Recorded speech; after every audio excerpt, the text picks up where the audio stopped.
नाजरीन, आप देख रहे हैं सूबाई रंग न्यूज और एंटरटेनमेंट टीवी चैनल और मैं हूं कमल सिया।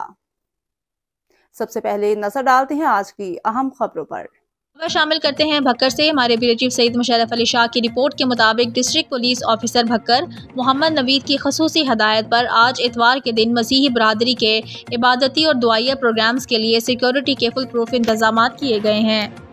जिला भर में इतवार के दिन दुआया इबादती प्रोग्राम पर जिला भर में भक्कर पुलिस के 150 से ज़ायद अफसरान और मुलाजमान ड्यूटी सर अंजाम दे रहे हैं। पुलिस मुलाजमान के साथ साथ वॉलंटियर अफराद भी ड्यूटी पर मौजूद हैं। इबादती मकामात चर्च हाई की तरफ आने वाले हर शख्स गाड़ी, मोटरसाइकिल वगैरह को मुकम्मल चेकिंग के बाद आने दिया जा रहा है। अलावा जी चेकिंग के लिए मेटल डिटेक्टर और अहम मकामात पर वॉक थ्रू गेट्स का भी इस्तेमाल किया जा रहा है।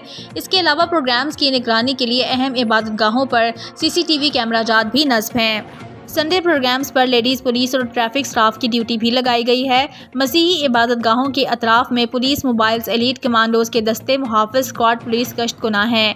TPO भक्कर की जानिब से STPOs, SHOs को सख्ती से हदायत की गई है कि लगाई गई ड्यूटी को बार बार चेक करें।